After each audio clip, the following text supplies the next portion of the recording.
या फिर कहीं रुपया पैसा अटक गया हो, नहीं निकल रहा हो, किसी व्यक्ति से कोई काम करवाना है, वो काम नहीं कर रहा, कोई फाइल आगे नहीं बढ़ रही है, कोई कार्य अटक रहा है, तो एक जल के पात्र में जल भरकर 5 बेलपत्री शिव जी को समर्पित कर कुंदकेश्वर महादेव का नाम लेकर एक सफेद पुष्प बेलपत्री के ऊपर जो शिव जी को चढ़ाई है उस पर समर्पित कर जल जो लेकर गए हो, अपनी उस कामना को कर कि मेरा ये कार्य अटक रहा है, ये कार्य नहीं हो रहा, कुंदकेश्वर महादेव का नाम लेकर धीरे धीरे जल की धार चढ़ाइए। और एक बात हमेशा याद रखना, फिर निवेदन कर रहे हैं, अच्छे से समझ लेना, शंकर जी पर जब जल चढ़ता है, शिव जी का जब अभिषेक होता है, शंकर जी पर जब जल चढ़ाया जाता है, दूध चढ़ाओ, जल चढ़ाओ, कुछ भी चढ़ाओ, पर एक बात का स्मरण अपने जीवन में होना कि इतने ऊपर से मत चढ़ाना कि जल चढ़े और छींटे आपके ऊपर आए। बहुत ध्यान दीजिएगा।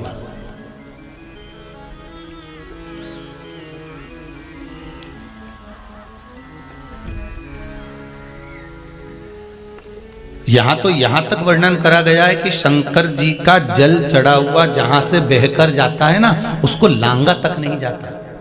यहां लांगते हैं क्या? नहीं ना, परिक्रमा भी करेंगे तो वहीं से लौट कर वापिस इधर जाएंगे।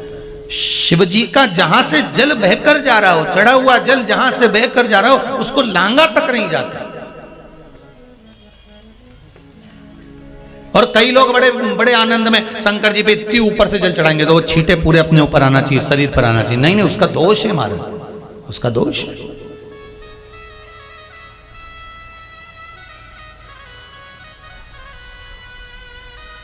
शिव जी को अगर आप जल चढ़ा रहे हो, जैसे आप भगवान को अगर जल चढ़ाओ, दूध चढ़ाओ, तो मान लो अगर जैसे एक सरल भाषा में समझ लो और अच्छे से, कि जैसे ये शिवलिंग है शंकर जी का, ये शिवलिंग है, और आप जल चढ़ा रहे हो तो इतनी ऊपर से छोड़ोगे तो पानी का छींटा तो अपने ऊपर आएगा, पर वही जल, वही दूध, वही सामग्री आप शिवलिंग से थोड़ी सी दूरी बनाकर अगर आप समर्पित करेंगे तो बाबा उसको स्वीकार भी करता है और आनंद की अनुभूति भी होती है, कार्य में सिद्धता भी आती है,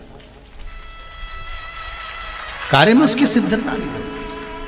अब तुम तो ऊपर से छोड़ रहे हो जिससे वो पानी तुम्हारे ऊपर ही आए, तो वो एक अलग प्रसंग है, वो एक अलग विषय। बहुत ध्यान देना महाराज, भगवान को कभी भी कोई भी सामग्री, जैसे भगवान के मंदिर में अगर फूल चढ़ाने जा रहे हो, भगवान के मंदिर में अगर पुष्प समर्पित करने जा रहे हो, तो फूल का मुख अपनी ओर नहीं होना चाहिए। फूल का मुख कहां पर होना चाहिए? जम के बोलो जरा। भगवान